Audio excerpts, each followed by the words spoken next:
आपका सादर इसके खास प्रोग्राम मुद्दा खास में मैं हूं आपके साथ शिल्पा रावत। आज नगर निकाय चुनाव के पहले चरण के मतदान की वोटिंग जारी है। आपको बता दें वोटिंग की यहाँ पर वोटिंग हो चुकी है और रिजल्ट यहाँ पर आने हैं और इसी पर आधारित आज हम चर्चा करेंगे नगर निकाय चुनाव में क्या कुछ परिणाम आए हैं सामने निकलकर।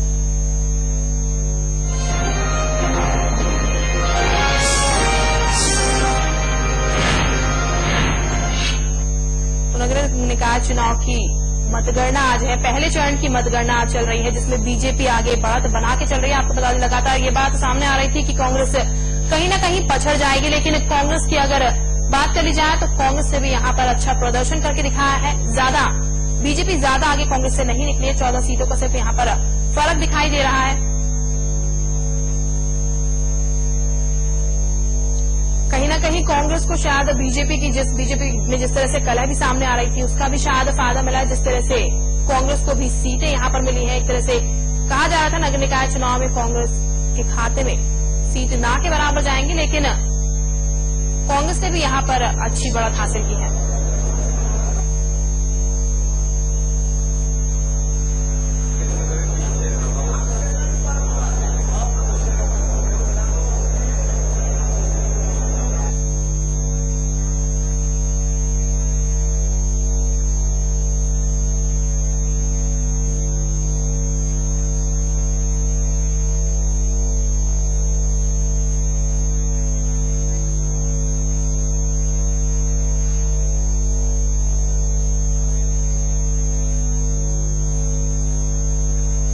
प्रदेश अध्यक्ष अनंत कुमार चौहान जिस तरह से बीजेपी बढ़त हासिल करे उससे काफी उत्साहित है। क्या कुछ कहना है उनका ये सुनाते हैं आपको। मैं ये कह सकता हूँ कि सर्वस्पर्शी भाजपा, सर्वव्यापी भाजपा के परिणाम है। मध्य प्रदेश में हमारे यशस्वी मुख्यमंत्री शिवराज सिंह जी चौहान के विकास के कार्य, उसका जनता पे जबरदस्त प्रभाव है। हमारे मुख्यमंत्री जी की लोकप्रियता और देश के प्रधानमंत्री माननीय नरेंद्र मोदी जी की लोकप्रियता, ये हमारी धरोहर है। और हमारा डेडिकेटेड कार्यकर्ता, समर्पित कार्यकर्ता, ये भारतीय जनता पार्टी की पूंजी है। ये सबके प्रयासों से, सबके सहयोग से हमको ये चुनाव में जीत, जबरदस्त सफलता हासिल हुई है। देखिए, बुरहानपुर का जो सामाजिक समीकरण है, लगभग वहां पे आधी आबादी मुस्लिम है और वहां पे भी अभी नेक टू नेक है। हम वहां जीतेंगे, इसका हमको विश्वास है।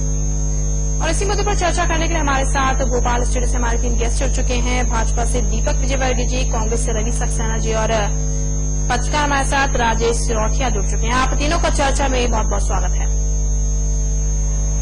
नमस्कार। राजेश जी, चर्चा की शुरुआत आपसे करते हैं। जिस तरह से रुझान आ रहे हैं उसको किस तरह से देखेंगे? बीजेपी की बढ़त अभी तक चल रही है, लेकिन कांग्रेस की बात कर ली जाए तो कांग्रेस का प्रदर्शन जो है वो भी काफी अच्छा है। हाँ, निश्चित रूप से कांग्रेस ने बहुत अच्छा सुधार किया है जी। जिस तरह से विधानसभा के नतीजे आए थे और उसके बाद में लोकसभा के जी, तो कांग्रेस में जो बिखराव दिखाई दे रहा था उसमें काफी हद तक उसमें फायदा हुआ। लेकिन इसमें कांग्रेस के साथ में भारतीय जनता पार्टी की जो टिकट वितरण में जो गड़बड़ियां हुई थी या जिस तरह की शिकायतें आई थी, वो भी एक बहुत बड़ा योगदान उसने दिया है। और तीसरी चीज ये है कि आप देख रहे होंगे हर जगह पर अदर्स बहुत जीते हैं, इंडिपेंडेंट्स। तो उसमें कांग्रेस के भी बागी हैं, भाजपा के भी बागी हैं। और जो नगरीय निकायों में अभी पिछले साल भर से कोई परफॉर्मेंस देखने नहीं मिला इस सरकार का, क्योंकि अब अगर या तो ये कह सकते हैं कि चुनाव ही लड़ते रहे, लोकसभा चुनाव फिर विधानसभा, फिर इसके पहले ये अपना ये सहकारिता का भी चल रहा था। तो ये सारी चीजें में ये हुआ कि सरकार का परफॉर्मेंस एक साल में कहीं नहीं दिखा, तो पब्लिक में हल्की सी निराशा का भाव जो है वो भी देखने मिला जी, और वही नतीजे को दिखा रहा है जी।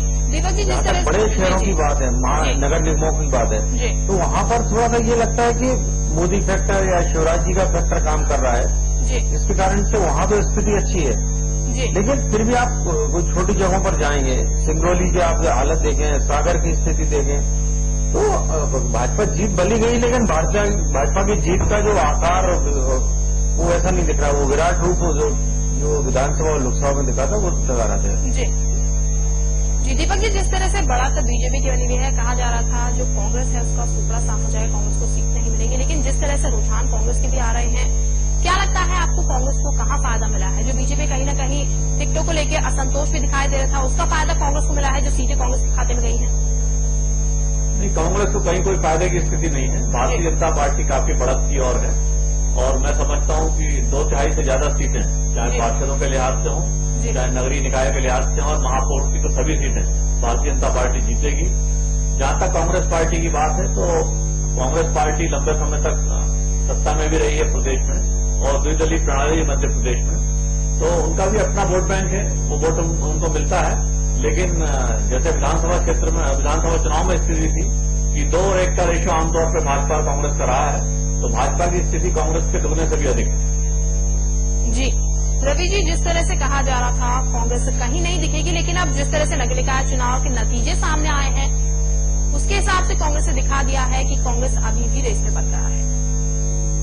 निश्चित रूप से शिल्पी, अगर आप देखें तो भारतीय जनता पार्टी ने जिस तरह का साम दाम दंड भेद इन चुनाव में लगाया और जिस तरह से शिवराज जी ने लगातार सभाएं की और ऐसा लगा जैसे कि वो विधानसभा चुनाव में भी जितनी मेहनत नहीं की थी उससे ज्यादा उन्होंने मेहनत की, और जिस तरह से इनके एक नगरीय निकाय मंत्री हैं कैलाश विजयवर्गीय, जिस तरह से उन्होंने धमकाया लोगों को कि अगर हमें नहीं जिताओगे तो फिर हम तुमको घंटी देंगे, तो इस तरह की बातें करके ये लोग आए हैं। जैसा कि आप जानते हैं कि नगरीय निकाय के जो चुनाव है वो स्थानीय चुनाव होते हैं और पूरी तरह से स्थानीय निकाय जो है वो राज्य सरकार की सहायता पर निर्भर करते हैं, तो उस फैक्टर ने भी काम किया है। पर निश्चित रूप से माननीय अरुण यादव जी के नेतृत्व में पूरी कांग्रेस ने एकजुटता के साथ संघर्ष किया, लड़ाई लड़ी और भारतीय जनता पार्टी को दिखा दिया कि आप जो सपना देखते हैं कांग्रेस मुक्त भारत का और मध्य प्रदेश का, उससे आप अभी कोसों दूर हैं। जी बिल्कुल। राजीव जी, जिस तरह से विधानसभा लोकसभा में कांग्रेस की हार लगातार सामने आई, उसके बाद अब जब नगर निकाय चुनाव के नतीजे सामने आ रहे हैं, अच्छा प्रदर्शन यहाँ पर किया गया है, क्या लगता है आपको क्या वजह रही कि कांग्रेस जो है यहाँ पर कांग्रेस से प्रदर्शन जो है अच्छा करा है? देखिए, कांग्रेस के प्रदर्शन में कांग्रेस की अच्छाई का फैक्टर यही है कि उनको अरुण यादव सतदेव कटारिया उन्होंने काफी मेहनत की है, काफी साल से देख रहे हैं और कांग्रेस को एक हताशा के उससे भंवर से भी बाहर निकाला है जी। तो ये फैक्टर है। लेकिन दूसरा जो फैक्टर मुझे ज्यादा महत्वपूर्ण लगता है वो ये कि भारतीय जनता पार्टी में जो 2 लगातार जीतों के बाद उनके अंदर जो अहंकार का भाव भरा जी, उत्साह तो अच्छी चीज होती, लेकिन जो अहंकार जो उनमें पैदा हुआ जी, वो एक बहुत बड़ा फैक्टर बना। और फिर इन्होंने जो टिकट वितरण के मामले में जी, क्वालिटी